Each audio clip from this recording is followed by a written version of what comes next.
اگر آپ ان پہاڑوں سے ان معدنیات سے فائدہ اٹھانا چاہے پہلے حقوق دیں پھر چیزیں پھر آپ آگے بڑھیں. صوبائی حکومت ہے یہ ایک فیلئر گورنمنٹ ہے, یہ عوام کو ڈیلیور کرنے میں یہ مکمل ناکام ہے. آپ ٹورسٹ کو یہاں پہ دعوت دے رہے ہیں لیکن یہاں پر ان کو سہولیات دینے کے لیے جی بی گورنمنٹ یا آپ اس کا انتظامیہ کے پاس کچھ بھی نہیں ہے. آپ کے پاس بجلی ہی پوری نہیں ہو رہی ہے. آغا صاحب کو چونکہ ہم نے پچھلے الیکشن میں ہم نے ان کا ساتھ دیا ہے, اس دفعہ وہ مجھے سپورٹ کرے. تو آنے والے الیکشن میں کم سے کم میرے کارکن یا میں کم سے کم ایسی قسم کی اتحاد کے لیے شاید ہم تیار نہیں ہے. 20 کے الیکشن ہمارے لیے ایک بڑا شاکنگ مومنٹ بھی رہا چونکہ ہم بڑے اچھے تحریک کے ساتھ ہم میدان میں تھے. الائنس کر کے حلقہ 2 MWM کو دیا گیا تو اس پہ ورکر بھی بڑے وہ فیصلہ اس کے لیے سخت تھا.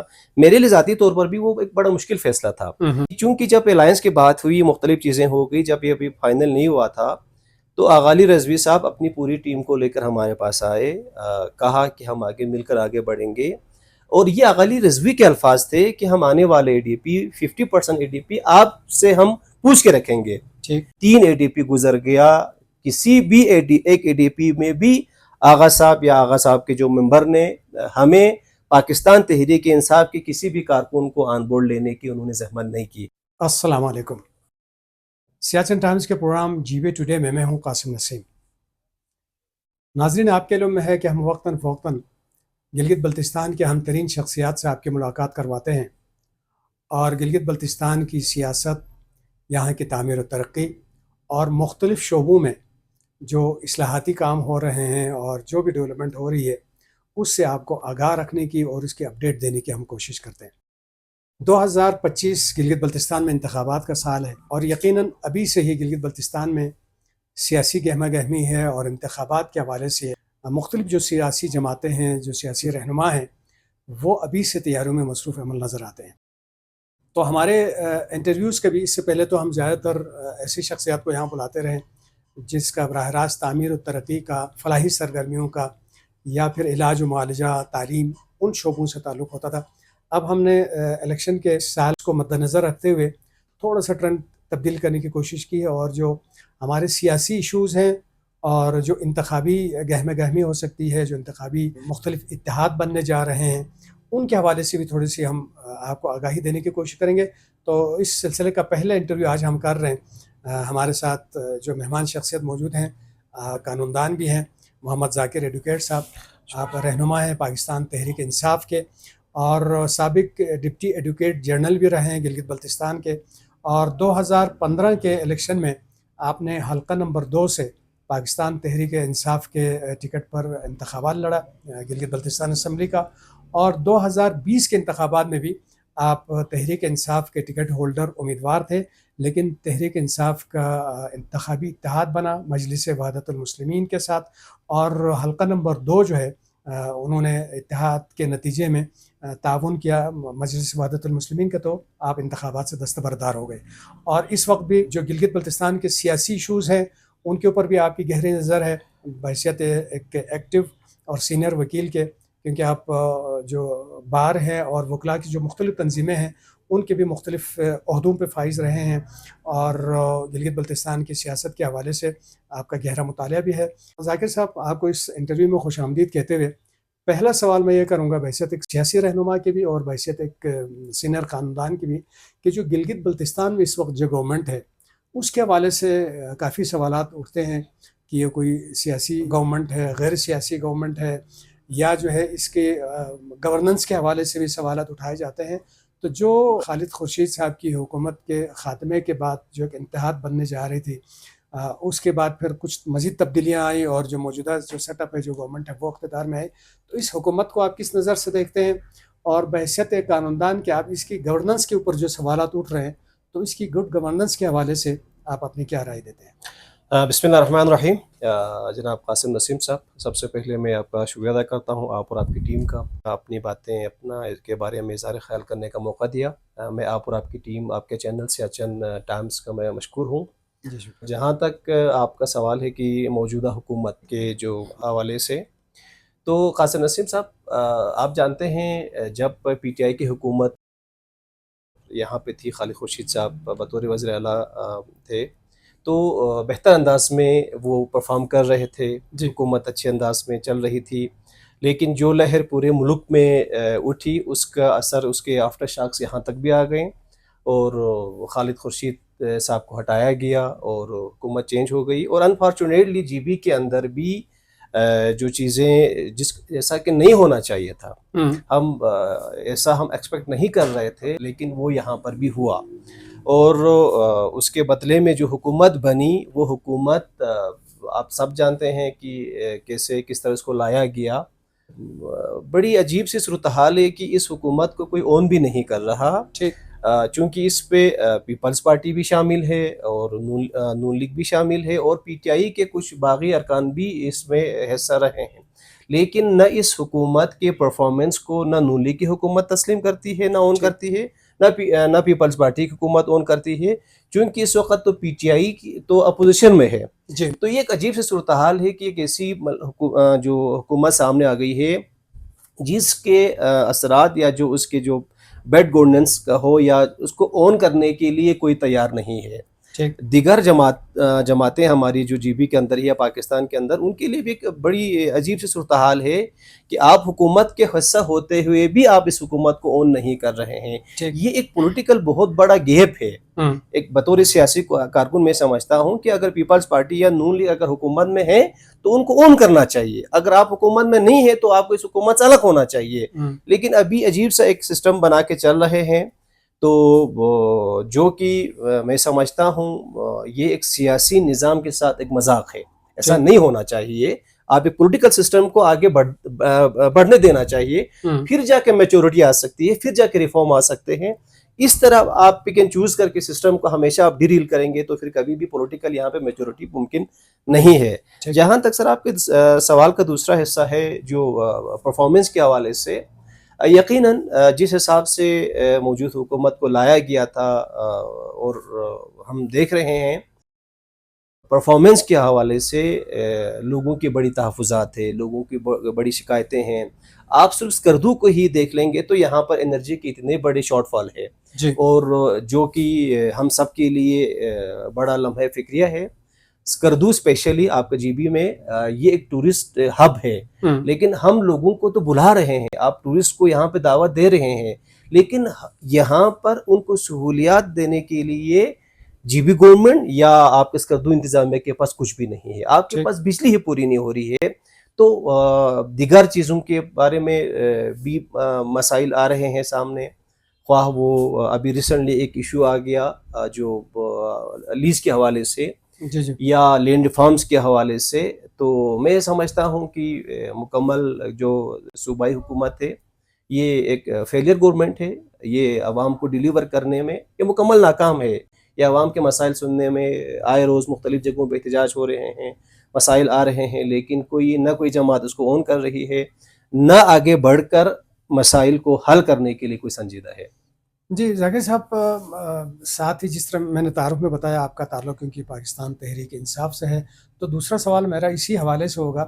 ایک تو ملک بھر میں جو ایک صورتحال پیدا ہو گئی ہے اس سے سب واقف ہیں، اور پارٹی یقیناً کرائسس کا شکار ہے، اور اگر ہم گلگت بلتستان کی بات کریں اور بالخصوص کردو اور بلتستان کی بات کریں تو یہاں پر بھی پارٹی ہمیں ابھر کے اپنا رول پلے کرتے ہوئے نظر نہیں آتی، کچھ ذمہ دار عہدیدار سامنے نظر نہیں آتے، تو یہاں جو پارٹی سٹرکچر ہے اس حوالے سے آپ کیا بتائیں؟ سر بڑا اچھا سوال ہے، چونکہ یقیناً پورے ملک کے اندر ایک رجیم چینج کا ایک سلسلہ چلا، اس کے بعد سے پارٹی پر بڑی مشکل وقت ہے، لیکن اس کا ایک اور بھی پہلو ہے جی بی کے حوالے سے۔ اگر ہماری یہاں پر پارٹی اقتداران آگے نہیں ہیں یا پارٹی منظم نہیں ہے، لوگ تو پی ٹی آئی کے ساتھ یا خان کے ساتھ لوگوں کی ہمدردی ہے، لوگ عوام تو پارٹی کے ساتھ ہے، لیکن بیچ میں گیپ آیا ہوا ہے۔ چونکہ میں اس کو اس طرح بھی عرض کروں گا کہ خالد خورشید صاحب نے جی بی کو یا پارٹی کو فیڈرل لیول پر، ملکی لیول پر بہت اچھا اٹھایا، بہترین انداز میں پیش کی، لیکن پارٹی سٹرکچر کو ابھی تک وہ ٹچ نہیں کر رہے ہیں۔ ہم نے کئی دفعہ ان سے ریکویسٹ بھی کیا کہ آپ پارٹی کو نیچے ڈیسنٹرلائز کر کے آپ پارٹی کو منظم کریں۔ 3 سال ہو گئے ہیں، ابھی تک ہمارا جو پورے جی بی کا صوبائی کابینہ ابھی تک نہیں ہے۔ ٹھیک صوبائی کابینہ کا نہ ہونا، ریجن میں کیبنٹ کا نہ ہونا، ڈسٹرکٹ لیول پر ہماری تنظیم سازی کا نہ ہونے کی وجہ سے عوام اور پارٹی کے درمیان گیپ آیا ہوا ہے. ٹھیک تو آپ کی یہ بالکل ویلڈ کوشچن ہے، چونکہ ظاہر بات ہے کوئی عہدے نہیں ہوں گے، پارٹی کا سٹرکچر نہیں ہوگا. ابھی سوائے ہمارے جو وگلا تنظیم کے علاوہ ہمارے دیگر کسی بھی لیول پر کسی قسم کی تنظیم سازی نہیں ہے. ٹھیک اس کی وجہ سے بلتستان لیول پہ یا پورے جی بی لیول پہ پارٹی کو بہتر انداز میں آگے نہیں بڑھ پا رہے ہیں. صحیح. باقی لوگوں کی ہمدردی ہے، یہ تو بالکل ایڈمیٹڈ فیکٹ ہے. تنظیم کا نہ ہونے کی وجہ سے یہ ایک چیزیں ہمیں مسائل کا سامنا ہے. جی ذاکر صاحب، جس طرح میں نے شروع میں کہا کہ یہ گلگت بلتستان میں انتخابات کا سال ہے اور اکتوبر نومبر میں انتخابات متوقع ہیں، تو جو تحریک انصاف ہے اس کا ماضی میں تو مجلس وحدت المسلمین کے ساتھ اتحاد رہا، اور بلکہ انتخابی اتحاد بھی ان کا ہوا اور مختلف جگہوں پہ سیٹس ایڈجسٹمنٹس ہوئیں. تو آنے والے الیکشن میں پی ٹی آئی کا کیا اس کی حکمت عملی ہوگی؟ کیا مجلس وحدت المسلمین کے ساتھ تو ابھی بھی اتحاد ہے اور اتحاد کا سلسلہ چل رہا ہے وفاق میں بھی، اور یہاں پر بھی یقیناً وہ کنٹینیو ہوگا، تو آنے والے الیکشن میں آپ لوگوں کے اتحاد اسی وحدت المسلمین کے ساتھ ہی آگے بڑھے گا یا مزید جماعتوں کے ساتھ بھی انتخابی ایڈجسٹمنٹ اور اتحاد کے لیے کوئی بات چیت ہو رہی ہے؟ سر اس پہ دیکھیں، 2015 میں ہم الیکشن میں آئے اور بہت سارے ہم خامیوں کے باوجود اس وقت پارٹی کے اوپر بہت سارے لوگ سوالات بھی اٹھا رہے تھے. اس وقت پارٹی کا ٹکٹ لینے والا نہیں تھا. ہم اس وقت ہم نے الیکشن لڑے. اللہ کا شکر ہے ہم اپنی ناتجربہ کاری کے باوجود ہم میدان میں رہے. 20 کے الیکشن کے لیے ہماری اچھی تیاری تھی. پورے حلقے سے اسپیشلی یوتھ کا بڑا کنٹریبیوشن ہمارے ساتھ تھا، اور میں یقین سے کہہ سکتا ہوں کہ ہم وننگ پوزیشن میں تھے. آپ کے حلقہ اور حلقہ 2 کی پالیٹکس پہ میں ابھی اگلا میرا سوال آ رہا ہے، یہ میں جرنلائز کر کے آپ سے پوچھ رہا ہوں کہ آپ کے کوئی الائنس کسی جماعت سے بننے جا رہی ہے، یا جو ہے صرف آپ کا مجلس وحدت المسلمین کے ساتھ جو اتحاد ہے اسی کو کنٹینیو کرنا ہے؟ آئندہ الیکشن کے لیے اسٹریٹجی آپ کے مختلف جماعتوں سے الائنس کے حوالے سے کیا ہے؟ اس پہ سر میں یہ عرض کروں گا، چونکہ جو الائنس کا جو فیصلہ ہے یہ تو مرکزی لیول پہ وفاقی سطح پہ ہونا ہے. ابھی تک تو مجلس وحدت المسلمین کا ہمارے ساتھ الائنس ہے، لیکن ان کے ہی ذمہ داران کی طرف سے کچھ بیانات دیکھنے کو مل رہے تھے کہ وہ اسلامی تحریک کے ساتھ الائنس کرنے جا رہے ہیں. اس صورتحال میں شاید کوئی چیزیں چینج ہو، کیونکہ سیاست میں تو یہ چیزیں چلتے رہتے ہیں. سیاست میں تو کوئی کسی کے لیے کوئی دروازے بند نہیں ہے. تو اگر آج کوئی اتحادی ہے تو کل کو وہ اتحادی ٹوٹ بھی سکتے ہیں، وہ اتحاد ختم بھی ہو سکتے ہیں، نئے اتحادی بن بھی سکتے ہیں. تو آج کی تاریخ تک تو ایم ڈبلیو ایم کے ساتھ ہمارا اتحاد ہے. آنے والے وقتوں میں یہ فیصلہ مرکزی لیول پہ ہونا ہے انشاءاللہ. وہ میں امید یہی کروں گا کہ جو مرکزی لیول پہ ہماری مرکزی قیادت اگر یہ فیصلہ کرے تو ہر حلقے میں اور پورے جی بی کے تمام ریجن کے وہاں کی صورتحال کو سامنے رکھ کر وہ کوئی آگے فیصلہ کریں گے. مجھے امید ہے ایسا کوئی فیصلہ نہیں ہوگا جو ہمارے عوام کے یا ہمارے کارکنوں کے ان کے توقعات کے برعکس ہو. جی ذاکر صاحب، جس طرح ابھی آپ نے بتایا کہ 2015 میں بھی آپ کینڈیڈیٹ تھے، جی میں کنٹیسٹ کیا. 2020 میں بھی آپ وہاں کے امیدوار تھے اور آپ بتا رہے ہیں کہ آپ کی اچھی تیاری بھی تھی.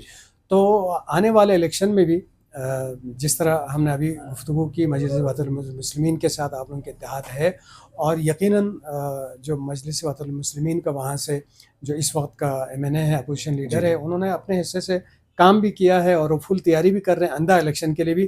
اور ابھی آپ نے آغا علی رضوی صاحب کے اس تقریر کا حوالہ دیا، میں اس محفل میں موجود تھا. وہاں انہوں نے کہا کہ اگر ہم نے کلین سویپ کرنا ہے مختلف حلقوں سے، تو اگر ہمارے اسلامی تحریک سے اتحاد بن جاتے تو یہ دونوں جماعتیں مل کے شاید مختلف جو انتخابی حلقے ہیں وہاں میں ہم بھاری اکثریت میں کامیاب ہو سکیں. تو اس صورتحال میں آپ کے حلقے کی سیاست کیا رخ اختیار کرے گی؟ اور بالخصوص جو آپ کا اپنا یقیناً ارادہ ہوگا پھر سے کانٹیسٹ کرنے کا، تو آپ کے اپنے پارٹی ہائی اپس کے لیے ان کے لیے کیا ریکمنڈیشن ہوگی کہ آپ لوگ کو بطور امیدوار آپ اپنے آپ کو پارٹی کے پلیٹ فارم سے ہی لائیں گے، یا پھر اس طرح کے اتحاد کے نتیجے میں آپ ایک دفعہ پھر قربانی کے لیے تیار ہیں؟ حسن نسیم صاحب، میں سوال کے مین حصے میں جانے سے قبل جو تحریک اسلامی اور جو ایم ڈبلیو ایم کے اتحاد پہ میں کچھ عرض کرنا چاہوں گا. اچھی بات ہے کہ اگر یہ دو مذہبی جماعتیں اگر ایک پلیٹ فارم پہ جمع ہو کے اگر اتحاد کر لیتی ہے تو یہ بہت اچھی بات ہوگی، چونکہ دونوں کا ایک ہی فکس تعلق رہنے کے باوجود ان دو جماعتوں کا الگ الگ مختلف سلوگن سے آگے انتخابات لڑنا یہ اچھا نہیں ہے. تو میں یہی توقع کروں گا کہ علماء کرام کو کم سے کم ایک جگہ ایک پلیٹ فارم پہ بیٹھنا چاہیے تاکہ قوم مزید تقسیم نہ ہو. رہی بات جو MWM اور پاکستان تحریک انصاف کے اتحاد یا حلقہ 2 کے حوالے سے، تو اس پہ میں پہلے عرض کر رہا تھا کہ 20 کے الیکشن ہمارے لیے ایک بڑا شاکنگ مومنٹ بھی رہا، چونکہ ہم بڑے اچھے تیاری کے ساتھ ہم میدان میں تھے. ہمارے ورکر نے بہترین انداز میں الیکشن کی تیاری کی تھی، لیکن ایک اچانک سے ایک فیصلہ ہوا جو ہمارے لیے بھی شاکنگ مومنٹ تھا، اور حلقہ 2 میں الائنس کر کے حلقہ 2 MWM کو دیا گیا. تو اس پہ ورکر بھی بڑے وہ فیصلہ اس کے لیے سخت تھا، میرے لیے ذاتی طور پر بھی وہ ایک بڑا مشکل فیصلہ تھا. پھر یہاں پر MWM کا بھی میں کچھ کردار میں یہاں پہ عرض کرنا چاہوں گا کہ چونکہ جب الائنس کی بات ہوئی، مختلف چیزیں ہو گئی، جب یہ ابھی فائنل نہیں ہوا تھا تو آغا علی رضوی صاحب اپنی پوری ٹیم کو لے کر ہمارے پاس آئے، کہا کہ ہم آگے مل کر آگے بڑھیں گے.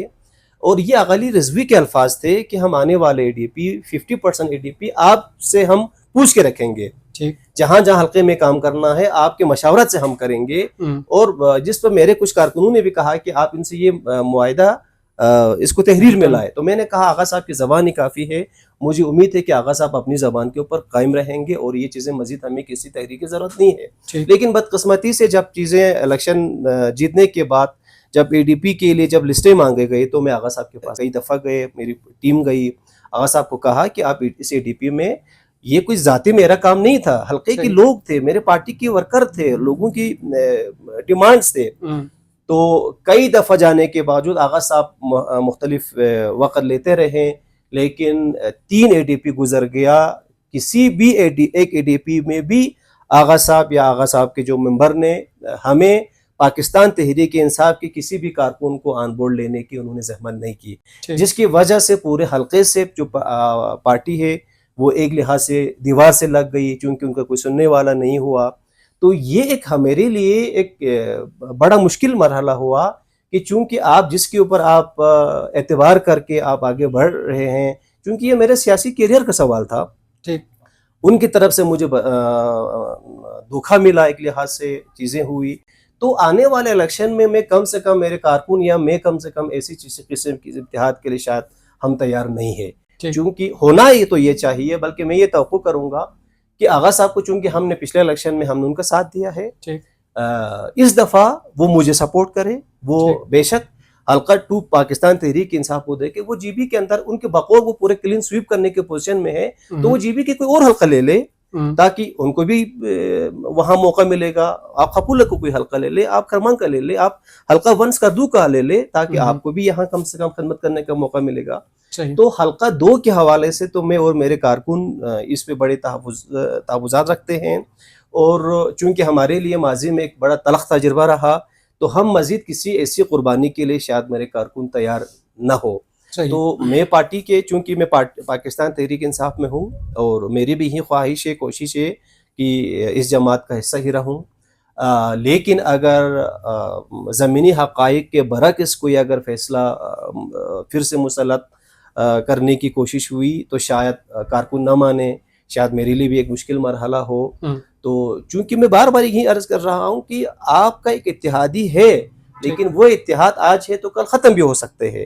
تو پارٹی کو کم سے کم کوئی بھی چیز ہر پہ آخر نہیں ہے. تو لیکن میں یہ گزارش کروں گا، جہاں تک آغا صاحب کے اس گفتگو کا تعلق ہے کہ انہوں نے اسلامی تحریک سے اتحاد کی بات کی، وہاں حال ہی میں ان کا یہ بھی بیان میرے نظر سے گزرا ہے، میڈیا میں کہیں چھپا ہے. انہوں نے کسی تقریر میں فرمایا تھا کہ حلقہ نمبر 2 سے ہمارے کاظم میثم صاحب نے بہت کام کیا ہے، ان کے بڑے خدمات ہیں اور کاظم میثم ہی ہمارے امیدوار ہوں گے.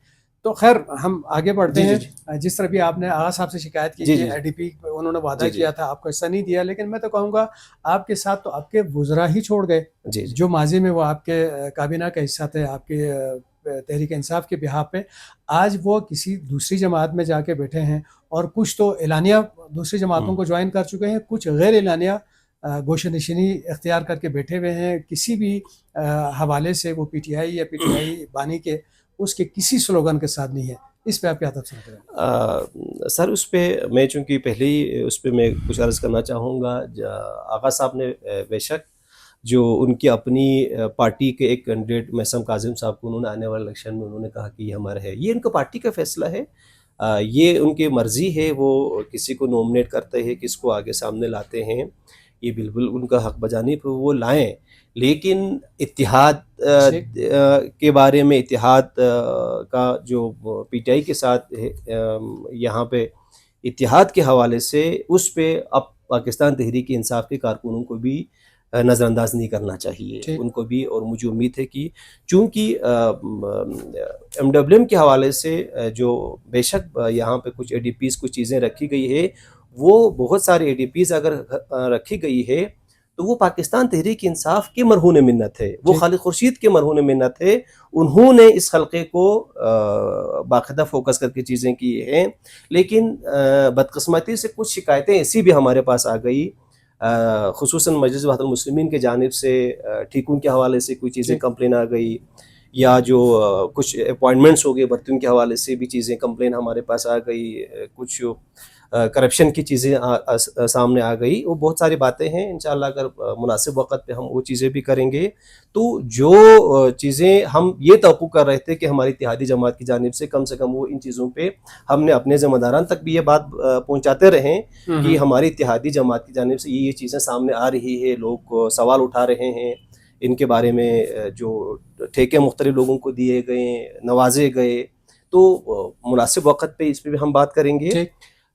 دوسری چیز جو آپ کا سوال کا جو حصہ ہے، جو ہمارے وزراء ہے، کوئی اعلانیہ خاموش ہے، کوئی غیر اعلانیہ خاموش ہے، یقیناً ہمارے پارٹی کے وزراء کو یہ کسی بھی سیاسی کارکن کو زیب نہیں دیتا کہ جب ایک جماعت میں ہیں تو اس جماعت کے لیے اپنی تمام کوشش کرنی چاہیے.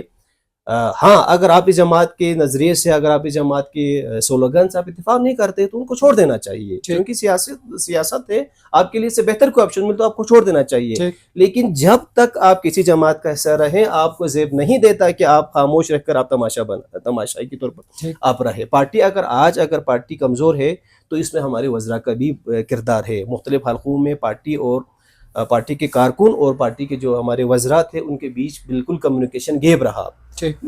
تمام حلقے آپ کے سامنے ہیں، آپ تمام چیزوں سے واقف ہے. تو یہ ہمارے پارٹی کے وزراء ان کے فیلئر ہے، یہ ہو رہا ہے. اس کی وجہ سے آج پارٹی کے کارکن مکمل وہ اپنے جگہ پر بڑے ان کے حوصلے پست ہیں. تو یہ جتنے بھی ہمارے، چونکہ جو بھی اسمبلی پہنچے یقیناً خان کی وجہ سے پہنچے ہیں، خان کا بڑا کنٹریبیوشن ہے، خان کی ووٹ ہے، پارٹی کی ووٹ ہے. تو آج ان احسانات کے بدلے اگر کوئی اپنی مفادات کو دیکھ کر یا اپنی چیزوں کو دیکھ کر اگر اپنی وفاداریاں بدل رہی ہے تو سیاست میں یہ کوئی اچھی چیز نہیں ہے. سیاست کیونکہ ایک بڑی لمبی اننگ کا گیم ہے، یہ ایک الیکشن کو دیکھ کر یا ایک چیزوں کو دیکھ کر سیاست کرنے کا نام شاید نہیں ہے. جی، کیونکہ وقت ختم ہو رہا ہے، میرے پاس 2-3 سوالات ہیں، ہم کوشش کریں گے جلدی. ابھی پرائم منسٹر نے یہ جو ایک انویسٹمنٹ کانفرنس تھی اس میں ایک سپیچ انہوں نے دی تھی اور کہا تھا کہ گلگت بلتستان، KPK، بلوچستان، ان کے پہاڑوں میں بلینز آف ڈالرز مالیت کے معدنیات ہیں.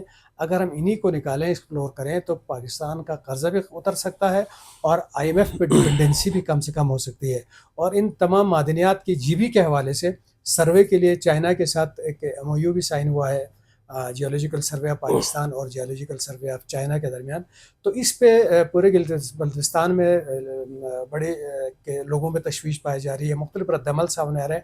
بحیثیت تحریک انصاف کے رہنما کے آپ کے پارٹی کا اس کے اوپر کیا رد عمل ہے؟ یقیناً یہ کافی دنوں سے یہ چیز بڑا سوشل میڈیا پہ بھی بڑا اس پر زور ہے، بڑے اس پہ لوگوں کے تحفظات ہے، عوام میں تشویش پائی جاتی ہے. لیکن مجھے حیرانگی ہے کہ ہماری حکومت اور اپوزیشن کا یہ دونوں خاموش بیٹھے ہوئے ہیں. یہ آ کر چونکہ یہ ہمارے حکومت کے ذمہ داران کو یا اپوزیشن کے ذمہ داران کو سامنے آ کر عوام کو سچ بتانا چاہیے، یہ خاموش رہے اور عوام میں تشویش پائی جا رہی ہے.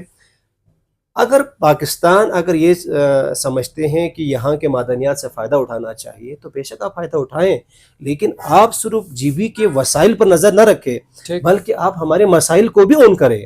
آپ مسائل حل کریں، آپ مسائل کو دیکھیں، پھر آپ وسائل کی بات کریں. ان 70-75 سالوں میں ہم سب واقف ہیں کہ جس طرح سے GB کو نظر انداز کیا گیا، مختلف مسائل میں ابھی تک ہماری کسی بھی فورم میں کوئی نمائندگی نہیں ہے، خواہ وہ ایوان بالا ہو، ایوان زیرین ہو، کہیں پہ NFC ایوارڈ میں ہماری کوئی نمائندگی نہیں ہے.